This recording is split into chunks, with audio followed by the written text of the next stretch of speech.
Hello मेरे प्यारे बच्चों and welcome back to counselling. बच्चों आज हमसे नया काम शुरू हो रहा है। क्या शुरू हो रहा है? आज से हम 11th 12th की सबसे पहले 12th की आप लोगों के अकाउंट्स इकोनॉमिक्स बिजनेस में से इकोनॉमिक्स की वीडियो शूट कर रहे हैं और अकाउंटेंसी और बिजनेस की भी रेगुलरली वीडियो आपको मिलती रहेंगी। आज आप सबसे पहले तो नोट पैड उठाओ, उसमें लिखो कॉमर्स लीग, साथ में लिखो कि आज से कौन सा चैप्टर शुरू किया है सर ने, उसके बाद उसकी डेट डालो और आज से सेल्फ नोट्स बनाना शुरू करो।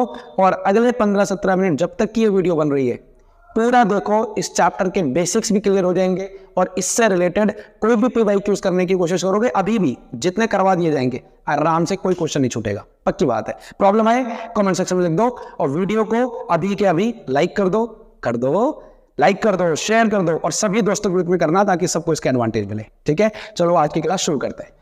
सर्कुलर फ्लो ऑफ इनकम में सबसे पहले ये समझो कि ये इनकम क्या वाला है। भैया हमें पता है, अकाउंटेंसी में हमने पढ़ा था इनकम का मतलब क्या होता है। हाँ बिल्कुल आपको पता है। इस चैप्टर की अगर आपको कथा समझनी है ना, इसका चैप्टर का एक एक वर्ड अगर आप क्लियर हो जाए तो आपको 70% क्लियर हो जाएगा ये चैप्टर है किस बारे में। सबसे पहले इनकम को देखो। इनकम क्या है? इनकम किसको होती है? जो काम करता है। काम कैसे होती है इकोनॉमिक एक्टिविटी में? इकोनॉमिक एक्टिविटी में इनकम कमाने के दो ऑप्शंस होते हैं। क्या? या तो प्रोडक्शन होगा, या तो वो व्यक्ति जो प्रोडक्शन कर रहा होगा, या वो व्यक्ति जो रेंडरिंग कर रहा होगा। क्या बोलते हैं? रेंडर बोल देते हैं। चलो, प्रोडक्शन किसका होगा जी? प्रोडक्शन होगा गुड्स का। रेंडरिंग किसकी होगी? ये होगी सर्विसेज की।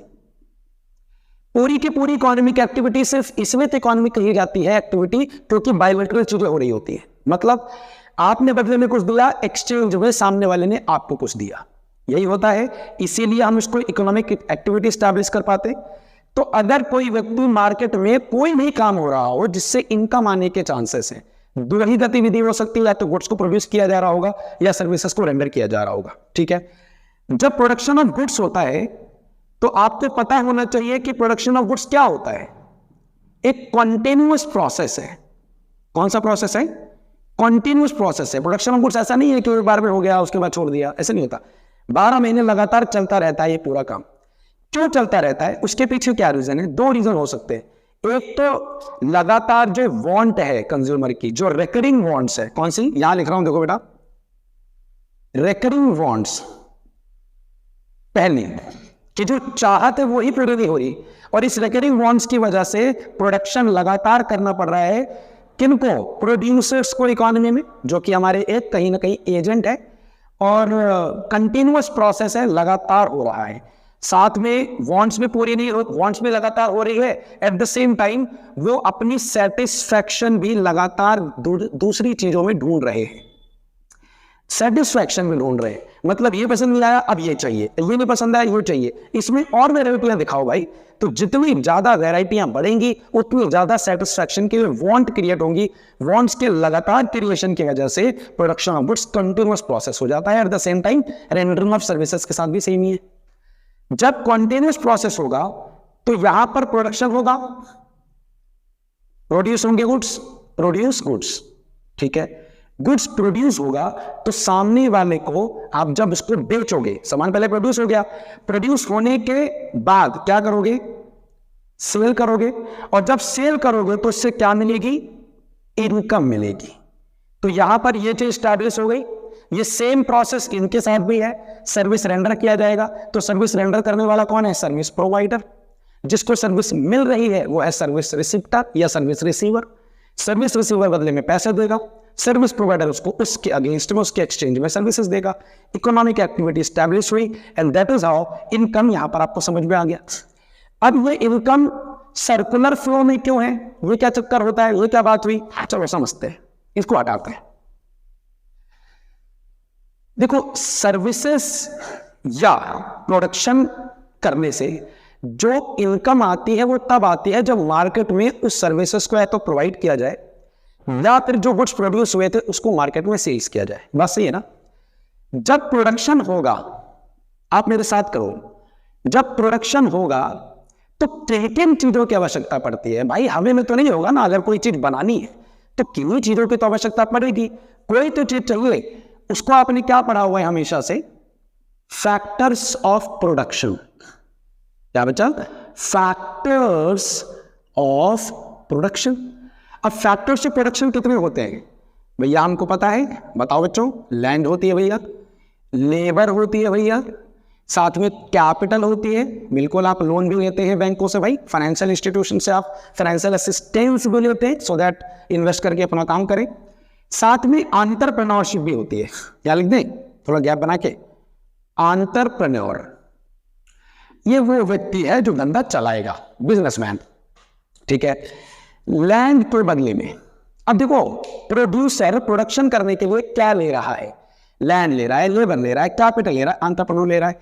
अगला प्रश्न ये है किन से ले रहा है भाई? ये सभी चीजें कहाँ होती है? सोसाइटी में होती है, आसपास के एनवायरमेंट में होती है, समाज में होती है। पर सोसाइटी बोलना ठीक नहीं है, क्योंकि सोसाइटी तो सोशियोलॉजी में आना चाहिए, जो नया एक अलग सब्जेक्ट है। हम लोग सोसाइटी की जगह पे वर्ड इस्तेमाल करेंगे। हम क्या इस्तेमाल करेंगे जी? हम बोलेंगे हाउस होल्ड। क्या बोला हमने? House hold. साथ ही साथ जब प्रोडक्शन हो रहा होगा तो जो करने वाला होगा उसे क्या कहोगे? उसे कहोगे फर्म्स। तो दो लेमैन नहीं, लॉ मैन की टर्म आ गई, फर्म्स एंड हाउस होल्ड। ठीक है। फर्म्स गुड्स को प्रोड्यूस करेगा, हाउस होल्ड उसको हेल्प करेगा इनको प्रोड्यूस करने में। कैसे कैसे? लैंड देगा, लेबर देगा, कैपिटल देगा, एंटरप्रेन्योर देगा। लैंड के बदले में फर्म्स क्या देगी भैया?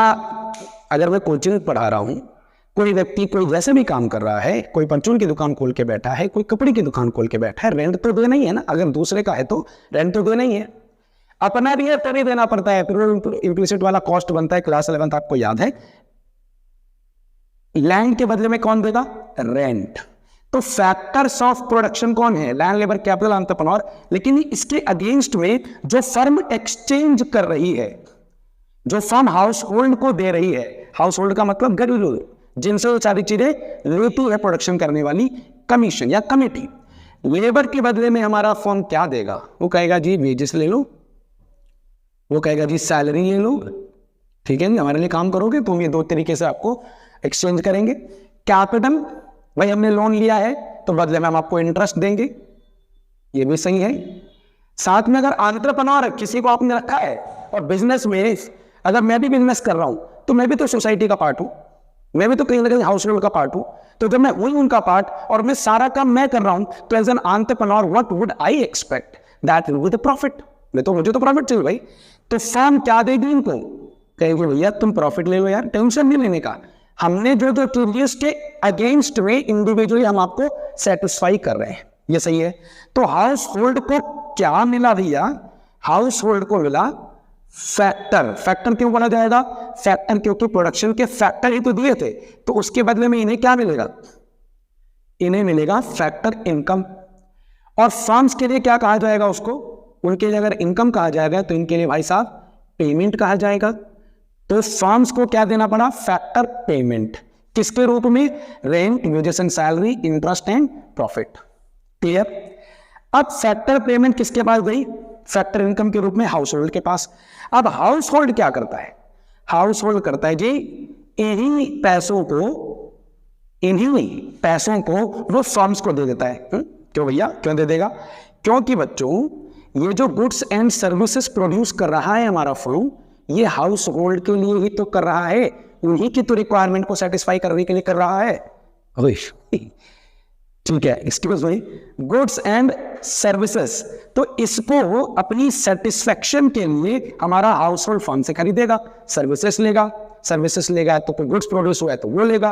उसके बदले में बेसिकली हाउस होल्ड अपना कंजम्पशन करने के लिए जो एक्सपेंस करेगा वो वही फैक्टर इनकम होगी जो उन्होंने फर्म से ली थी, और ये वापस से कहां चली जाएगी?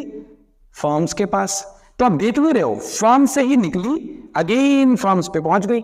ठीक है, अब इसी को हम लोग एक डायग्राम से समझते हैं तो आपको एग्जैक्टली समझ में आ जाएगा कि सर्कुलर क्यों है। सर्कुलर का मतलब क्या होता है बेटा? जो जहां से निकला है अल्टीमेटली उधर ही पहुंच गया।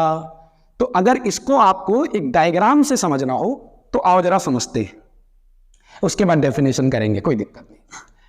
पहला जो है वो है बच्चों प्रोडक्शन। पहली क्या चीज होगी? अब बताओ क्या होगा? सबसे पहले क्या होगा? प्रोडक्शन होगा। प्रोडक्शन के बाद चलो गोला बनाते हैं, ठीक है। प्रोडक्शन के बाद क्या होगा, इनकम फेस आएगी, कौन सी आएगी, इनकम फेस आएगी, और फिर थर्ड नंबर पे क्या आएगी, उसी इनकम को हम यहां कहेंगे क्या, हम कहेंगे एक्सपेंडिचर करेंगे भाई, क्या करेंगे बच्चों, एक्सपेंडिचर। तो सबसे पहले प्रोड्यूसर ने प्रोडक्शन की, प्रोडक्शन फेस आया, उसके बाद इनकम का आया, उसके बाद एक्सपेंडिचर का आया। तो जब ये प्रोडक्शन कर रहा होगा तो यहां पे इनकम क्या हो रही होगी, इनकम यहां जनरेट हो रही होगी, तो generation of income, generate of income या जनरेशन ऑफ इनकम। जब यहां इनकम जनरेट होगी तो यहां क्या होगा, वो इनकम डिस्ट्रीब्यूट होगी, क्यों, हाउस होल्ड्स के बीच में। और जब ये डिस्ट्रीब्यूट होगी, अल्टीमेटली जब इसको हम कंज्यूम कर लेंगे, जब हाउस होल्ड इसको पूरी तरह से कंज्यूम कर लेगा और इसके बदले में वो सारी पेमेंट, सारी इनकम दे देगा वापस फॉर्म्स को, तो वो क्या, जो इनकम हुई है, क्या वो इनकम डिस्पोज नहीं हो जाएगी, क्या हो जाएगी, डिस्पोज। इसलिए इसका नाम क्या रखते हैं, disposition.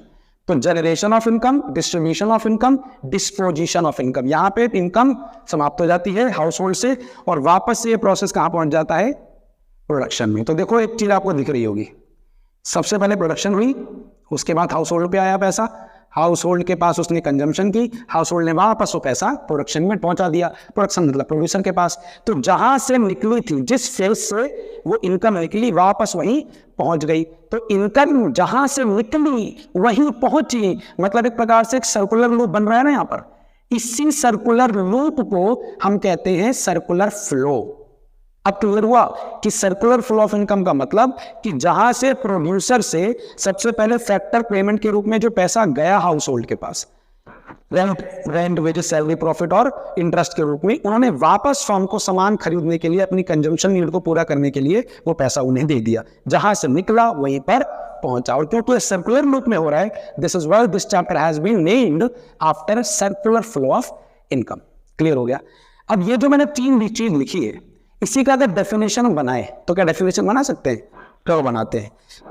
Circular flow of income refers to generation of income cycle, फिर से generation of income cycle in the different three phases, in the different three phases। सबसे पहले इनकम जनरेट होगी, इसके बाद डिस्ट्रीब्यूट होगी, डिस्ट्रीब्यूट होने के बाद अल्टीमेटली कंजम्पशन के रूप में वो इनकम डिस्पोज हो जाएगी। तो तीन फेसेस कौन से बनते हैं बच्चों, पहला बनता है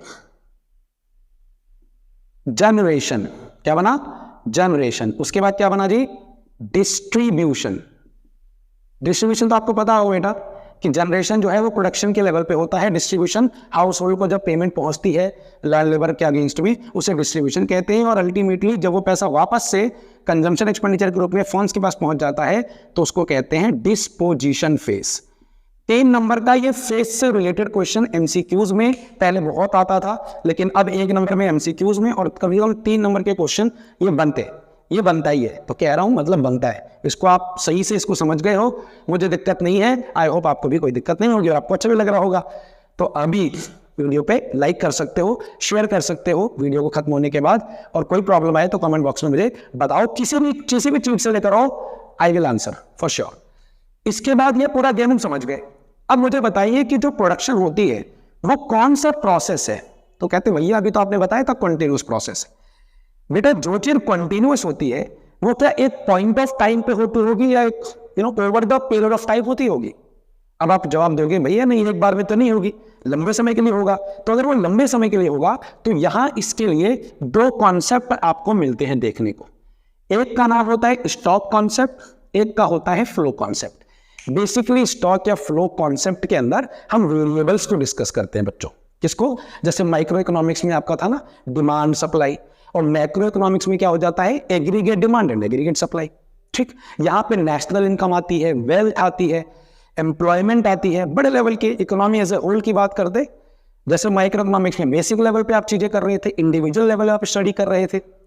ठीक, स्टॉक का बेसिक मतलब क्या है, स्टॉक का मतलब है कि measures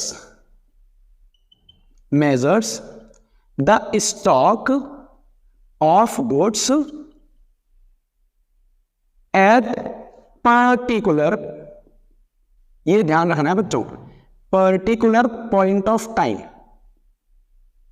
particular point of time. Example समझो, मान लो कि ये पता चले कि 31 मार्च को कितने घर ऑलरेडी है मार्केट के अंदर, तो आप घर काउंट कर सकते हो, पर्टिकुलर पॉइंट ऑफ टाइम पे काउंट कर सकते हो।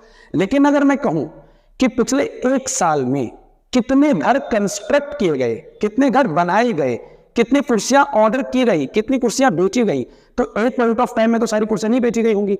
एक पॉइंट ऑफ टाइम में मतलब 10 एक महीना या 2 महीने के अंदर पूरा घर तो नहीं बन गया होगा, बना होगा तो 1 2 3 4 5 6 7 8 9 10 11 बार, लंबे प्रोसेस के तहत हुआ होगा, लंबे समय के तहत हुआ होगा।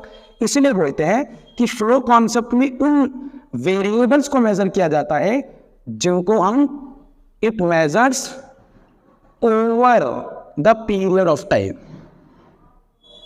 Over the period of time. बस ये बात ध्यान रखना है जो मैं अंडरलाइन कर रहा हूं, पीरियड ऑफ टाइम, और यहां था पॉइंट ऑफ टाइम। ठीक है, तो अगर यहाँ पे कोई चीज लंबे समय के लिए, जैसे मान लो मैं बोलता हूँ कि मुझे इनकम कमानी है पूरे साल की और साल की एम्प्लॉयमेंट पता करनी है, तो फ्लो कॉन्सेप्ट के अंदर आएगा। लेकिन अगर मैंने कोई इंटरेस्ट पे किया है और पर्टिकुलर मुझे कोई इंटरेस्ट मिला है उस पर्टिकुलर डेट पे, तो that will be known as stock concept. Stock concept में लंबे समय के जो गणना नहीं कहते, कैलकुलेशन नहीं होती, तो एक निश्चित समय पे क्या है वो बता दो। अभी इस वक्त यहाँ पर कितने कोर्सेज अवेलेबल है, मान लो यहाँ पे चेयर अवेलेबल है 15, वो क्या है स्टॉक। लेकिन मान लो कोई ऑर्डर मैंने दे रखा है और जो वर्कर है या जो अनलोड करके उसे ला रहा है कोचिंग के अंदर, वो जो ला रहा होगा उस वक्त की जो फ्लोइंग हो रही है, दैट इज फ्लो कॉन्सेप्ट। क्योंकि अगर मैं अभी यहाँ से करके काउंट करवाऊं तो मुझे सब एग्जैक्टली दिख रही है कि 15 है भाई, 20 है, 25 है, 50 है, लेकिन वो आ भी रही है और बीच में से कोई डिफेक्टिव है, वो जा भी रही हैं, तो क्या सही मेजर काउंटिंग कर सकते? नहीं कर सकते। फ्लो कॉन्सेप्ट में हमेशा over the period of time, लंबे समय की कैलकुलेशन, और इसके अंदर केवल एक निश्चित समय पे काउंटिंग होती है। ठीक है, सो स्टॉक और फ्लो के अंदर ये वाला आपका पॉइंट यहाँ पर खत्म होता है। नेक्स्ट वीडियो के अंदर हम इसके डिफरेंसेस के लेकर आएंगे। एट द सेम टाइम हम टाइप्स पढ़ेंगे कि सर्कुलर फ्लो ऑफ इनकम के टाइप कौन कौन से होते हैं, रियल होते हैं, नॉमिनल होते हैं, वो नेक्स्ट वीडियो में this chapter will be finished. और उसके बाद जब वीडियो खत्म हो जाएगी उसके बाद फिर हम लोग अकाउंटेंसी करेंगे, फिर बिजनेस स्टडीज करेंगे। ठीक है, कोई दिक्कत है तो जरूर मैं बार बार बोल रहा हूँ, क्योंकि काफी सारे बच्चे हो सकते हैं जो चैनल पे नए आए हो, तो आप यकीन जानो आपके अगले साल बोर्ड के एग्जाम की जिम्मेदारी आपके भैया की है। बस आप ट्रस्ट करो, आप अपने नोट्स और जो जो मैं यहाँ से कहूँ वो चीज़ें आप पालन करो, उसको एग्जीक्यूशन करो, you will be the best and this batch will be the best batch in your last 12 years of your academics। मिलता हूं आपसे नेक्स्ट वीडियो में, तब तक आप हमेशा खुश रहो और वीडियो को देखते रहो और शेयर करते रहो। श्री राधा।